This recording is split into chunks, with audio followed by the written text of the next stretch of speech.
유족분들께서 모두 사무실로 와주셔야 할 것 같습니다. 발인이 끝나고 사흘째 되던 날 변호사에게서 온 연락입니다. 고인께서 남기신 유언장이 있어서요. 전화를 받는 순간 가슴 한편이 서늘해졌습니다. 남편이 유언장까지 준비해뒀다는 게 놀라웠던 건 아니었어요. 그는 늘 꼼꼼한 사람이었으니까요. 문제는 그 안에 무엇이 담겨 있을지였죠. 딸 미라에게 연락했습니다. 미라는 회사에 반차를 내고 함께 가겠다고 했어요. 통화를 끊고 나니 문득 이정민의 얼굴이 떠올랐습니다. 발인 전날 유품을 정리하면서 이정민이 슬쩍 던진 질문이 귓가에 맴돌았어요. 혹시 준호 씨가 유언장 같은 걸 남기셨을까요? 그때 저는 대답하지 않았습니다. 그냥 침묵으로 일관했죠. 하지만 지금 생각해보니 이정민은 이미 알고 있었던 게 아닐까 싶었어요. 남편이 자신에게 무언가를 남겼다는 걸요. 변호사 사무실은 강남 한복판에 있었습니다. 높은 건물 20층에 위치한 사무실은 생각보다 넓고 깔끔했어요. 미라와 함께 응접실로 안내받았는데 이미 그곳엔 이정민이 와 있었습니다. 검은색 정장을 입은 이정민은 소파 한쪽 끝에 앉아 핸드백을 무릎 위에 올려놓고 있었어요. 우리를 보자 어색하게 고개를 숙였습니다. 저는 아무 말 없이 반대편 소파에 앉았죠. 미라는 제 옆에 바짝 붙어 앉으며 이정민을 노려봤어요. 엄마 괜찮으세요? 미라가 작게 물었습니다. 저는 고개를 끄덕였어요. 괜찮지 않았지만 괜찮은 척해야 했습니다. 이곳에서 무너지면 안 됐어요. 잠시 후 장성호 변호사가 들어왔습니다. 50대 중반쯤 되어 보이는 그는 회색 양복에 안경을 쓰고 있었어요. 손에는 두툼한 서류 봉투를 들고 있었죠. 오시느라 수고 많으셨습니다. 변호사가 책상 앞에 앉으며 말했습니다.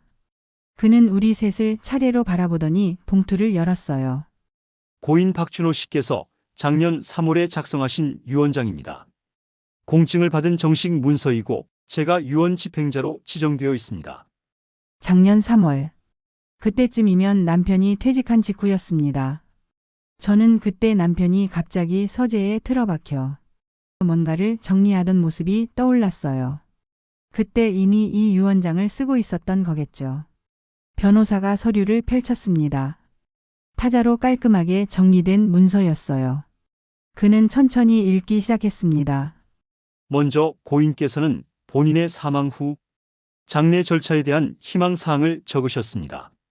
간소하게 치러달라는 내용인데 이미 진행이 끝났으니 넘어가겠습니다. 미라가 제 손을 꽉 잡았어요.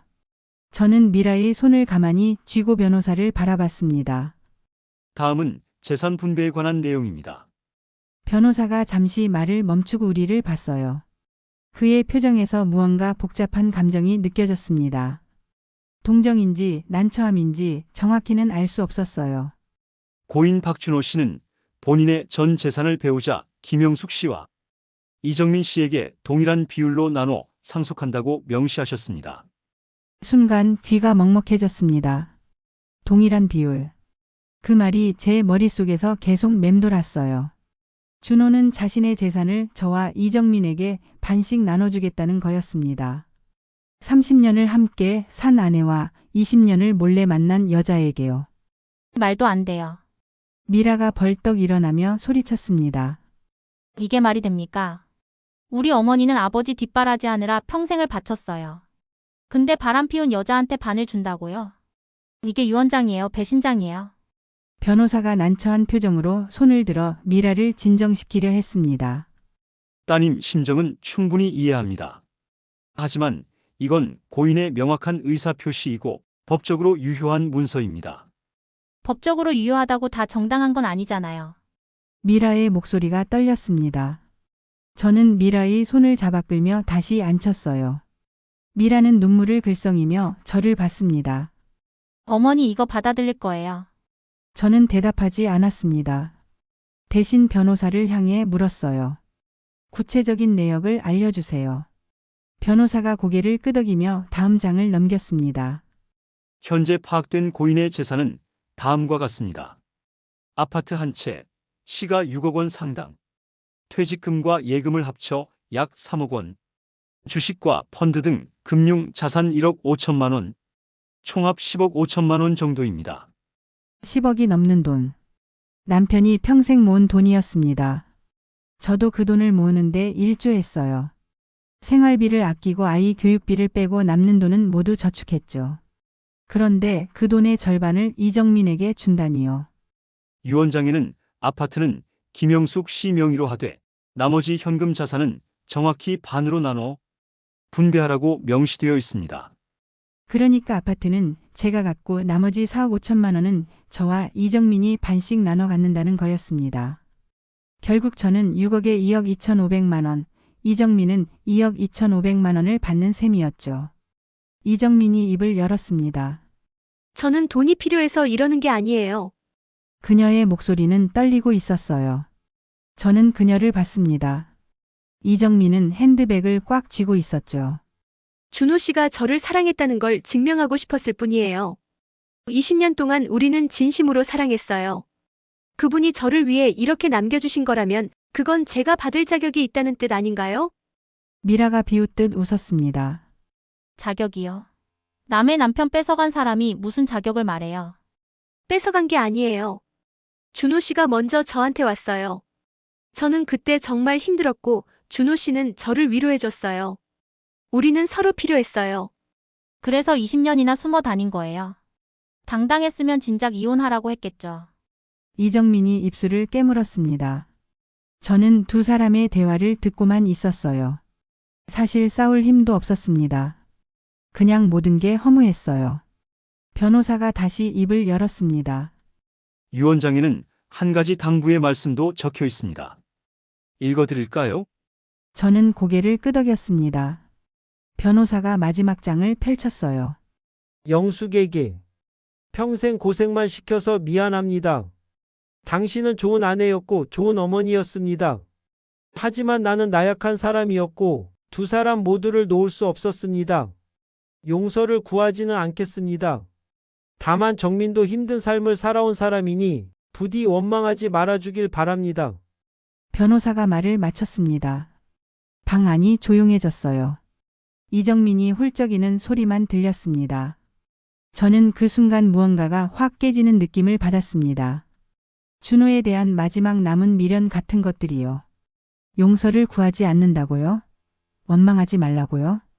30년을 함께 산 사람이 남긴 말치고는 너무 무책임했습니다. 제 남편은 끝까지 자기 마음대로 살다 간 거예요. 저와 이정민을 동등하게 놓고 재산마저 똑같이 나눠주면서 그게 공평한 처사라고 생각한 거죠. 하지만 공평하지 않았습니다. 저는 30년을 아내로 살았고 이정민은 20년을 숨겨진 여자로 살았어요. 그 무게가 같을 수 없었죠. 미라가 제 어깨에 머리를 기댔습니다. 어머니, 우리 소송해요. 이건 부당해요. 저는 미라의 머리를 쓰다듬었어요. 그러고는 변호사를 봤습니다. 절차가 어떻게 되나요? 유 원장대로 집행하시면 일주일 정도면 모든 절차가 끝납니다. 만약 유족분들께서 이의를 제기하시면 법원에 유류분 반환 청구 소송을 하실 수 있습니다. 유류분. 법적으로 보장된 상속인의 최소 몫이었죠. 딸 미라도 유류분을 청구할 수 있었습니다. 하지만 그러려면 시간도 돈도 많이 들겠죠. 이정민이 조심스럽게 말했습니다. 저는 남편의 뜻을 존중하고 싶어요. 20년 동안 제가 받지 못한 것들이 너무 많았어요. 명절도 생일도 모든 게 혼자였어요. 그래도 참고 기다렸던 건 제 남편을 사랑했으니까요. 이제는 제 몫을 받고 싶어요. 미라가 벌떡 일어났습니다. 몫이요. 당신 몫은 없어요. 당신은 애초에 이 가족의 일원이 아니었어요. 하지만 준호 씨는 저를 가족처럼 생각했어요. 가족처럼이 뭐예요? 가족이었으면 우리 앞에 당당히 나타났겠죠. 숨어 지낸 주제에 가족이라는 말을 입에 담지 마세요. 두 사람이 점점 격해졌습니다. 저는 자리에서 일어났어요. 그만하세요.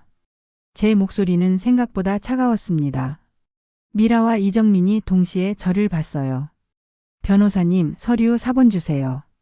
집에 가서 천천히 검토하고 연락드리겠습니다. 변호사가 서류를 복사해서 건네줬습니다. 저는 그걸 받아들고 핸드백에 넣었어요.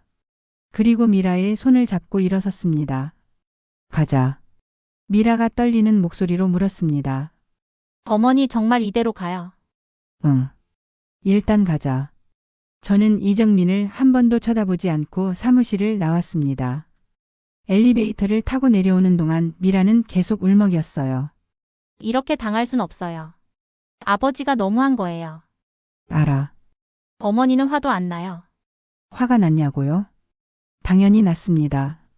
화가 나서 미칠 것 같았어요. 하지만 화를 낸다고 해서 달라지는 건 없었습니다. 남편은 이미 죽었고 유언장은 법적 효력이 있었어요. 빌딩을 나와 길을 걸었습니다. 저녁 무렵이라 거리는 사람들로 붐볐어요. 저는 그 사람들 사이를 걸으면서 생각했습니다. 준호는 정말 저와 이정민을 동등하게 본 걸까요? 아니면 마지막까지 책임을 회피하려고 이런 선택을 한 걸까요? 돌아가는 차 안에서 미라가 말했습니다. 엄마 내일 법무법인 찾아가요. 소송 준비해야 해요. 저는 창밖을 보며 대답했습니다. 조금만 더 생각해보자. 급할 건 없어. 급하지 않다니요? 저 여자가 돈 받아가면 끝이에요. 받아가게 두면 안 되지. 미라가 저를 봤습니다. 그럼요. 내가 알아서 할게. 저는 그렇게 말하고 입을 다물었습니다. 미라는 더 묻지 않았어요. 집에 도착해서 방에 들어갔습니다. 서류를 꺼내 다시 읽어봤어요. 한 글자 한 글자 천천히요. 남편의 글씨가 아니라 타이핑된 문서였지만 그 안에 담긴 남편의 의도는 선명했습니다. 책임은 지고 싶지 않지만 두 사람 모두를 만족시키고 싶었던 거겠죠. 하지만 세상에는 그런 게 없습니다. 모두를 만족시키는 선택 같은 건요. 결국 누군가는 상처받게 되어 있어요. 그리고 그 누군가는 언제나 저였습니다. 사흘 뒤 저는 다시 장성호 변호사 사무실을 찾았습니다. 이번엔 혼자였어요. 미라한테는 회사 일에 집중하라고 했습니다. 딸까지 이 일에 휘말리게 하고 싶지 않았어요. 변호사는 저를 보자 조금 놀란 표정을 지었습니다. 혼자 오셨네요. 네, 혼자 처리할 수 있는 일이니까요. 저는 가방에서 서류를 꺼냈습니다. 지난 사흘 동안 밤새 읽고 또 읽었던 유언장이었죠. 결정하셨습니까? 변호사가 물었습니다. 저는 서류를 책상 위에 올려놓으며 말했어요. 유류분 반환 청구 소송 진행하겠습니다. 변호사가 안경을 고쳐 썼습니다. 예상은 했습니다만 쉽지 않은 결정이셨을 텐데요. 쉽지 않았죠. 하지만 해야 할 일이에요. 이정민 씨도 변호사를 선임할 겁니다. 법정 다툼이 길어질 수 있어요. 상관없어요. 끝까지 갈 겁니다. 변호사가 잠시 저를 바라보더니 고개를 끄덕였습니다. 알겠습니다. 그럼 절차를 설명드리겠습니다. 변호사는 천천히 법적 절차를 설명했어요. 유류분은 법정 상속분의 절반이고 제 경우 배우자로서 최소한 받을 수 있는 몫이 있다고 했습니다. 이정민은 법정 상속인이 아니기 때문에 유증으로 받은 재산 중 일부를 반환해야 한다고요. 물론 이정민 씨 측에서 강하게 반발할 겁니다. 고인의 명확한 의사 표시가 있었다고 주장하겠죠. 그럼 저는 뭐라고 주장하면 되나요? 배우자로서의 법적 지위와 혼인 관계 유지를 위한 기여, 그리고 이정민 씨가 부적절한 관계로 인해 얻은 이득이라는 점을 강조하시면 됩니다. 저는 고개를 끄덕였습니다. 부적절한 관계. 맞는 말이었어요. 소송 기간은 얼마나 걸릴까요? 빠르면 6개월, 길면 1년 넘게 걸릴 수도 있습니다. 1년. 긴 시간이었지만 참을 수 있었습니다. 30년을 참았는데 1년쯤이야 뭐 대수겠어요. 그럼 진행해 주세요. 변호사가 서류를 정리하기 시작했습니다. 그때 사무실 문이 열렸어요.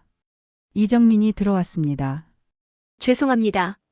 약속 시간이 아닌 건 아는데 급한 일이 있어서요. 변호사가 난처한 표정으로 저를 봤습니다. 저는 괜찮다는 듯 손을 들었어요. 이정민은 저를 보더니 잠시 멈칫했습니다. 하지만 곧 자리에 앉았죠. 김영숙 씨도 계셨네요. 네, 마침 잘 됐어요. 저는 이정민을 똑바로 봤습니다. 이정민은 가방에서 뭔가를 꺼냈어요. 얇은 서류 봉투였습니다. 변호사님, 저도 결정했어요. 유언장대로 진행해 주세요. 빨리 끝냈으면 좋겠어요. 변호사가 난처한 표정으로 입을 열었습니다. 그게 말씀인데요. 김영숙 씨께서 유류분 반환 청구 소송을 진행하기로 하셨습니다. 이정민의 얼굴이 굳었습니다. 소송이요? 네. 법적으로 배우자에게는 유류분 청구권이 있습니다. 김영숙 씨가 그 권리를 행사하시겠다는 겁니다. 이정민이 저를 봤습니다. 그녀의 눈에는 당혹감과 배신감이 동시에 담겨 있었어요. 왜 그러세요? 준호 씨가 남긴 뜻인데요. 저는 차분하게 대답했습니다. 남편의 뜻도 중요하지만 제 권리도 중요해요. 권리요? 당신은 이미 아파트를 봤잖아요. 그것도 모자라요? 모자라죠. 30년을 함께 산 아내인데 20년 바람피운 여자랑 똑같이 받으면 그게 말이 돼요. 이정민의 얼굴이 붉어졌습니다. 바람이라니요. 우리는 사랑했어요. 사랑이요? 저는 비웃음이 나왔습니다. 참으려고 했지만 참아지지 않았어요. 당신이 말하는 사랑이 뭔데요? 일주일에 한 번 호텔에서 만나는 게 사랑이에요. 명절에 혼자 밥 먹는 게 사랑이고요. 아내 몰래 숨어 다니는 게 사랑인가요? 이정민이 입술을 깨물었습니다. 당신은 몰라요. 제가 얼마나 외로웠는지. 외로웠으면 헤어졌어야죠. 왜 20년씩이나 매달렸어요? 결국 돈이 필요했던 거 아니에요. 아니에요. 이정민이 소리쳤습니다. 변호사가 손을 들어 진정시키려 했지만 이정민은 멈추지 않았어요. 저는 돈 때문이 아니에요.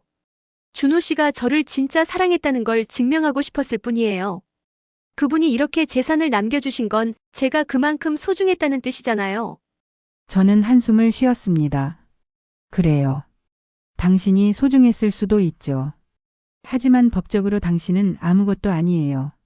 그냥 남의 남편이랑 바람핀 여자일 뿐이에요. 이정민이 눈물을 글썽였습니다. 너무하네요. 너무한 건 당신이에요. 저는 가방을 들고 일어섰습니다. 더 이상 할 말이 없었어요. 변호사님, 소송 서류 준비되면 연락 주세요. 이정민 씨, 법정에서 봅시다. 저는 사무실을 나왔습니다. 뒤에서 이정민이 뭐라고 소리치는 게 들렸지만 신경 쓰지 않았어요. 엘리베이터를 타고 내려오면서 핸드폰이 울렸습니다. 미라였어요. 엄마 어떻게 됐어요? 소송 진행하기로 했어. 잘하셨어요. 당연히 그래야죠. 미라의 목소리가 든든했습니다. 저는 조금 웃었어요. 그래. 이제 시작이야. 엄마 힘들면 언제든지 말해요. 내가 옆에 있을게요.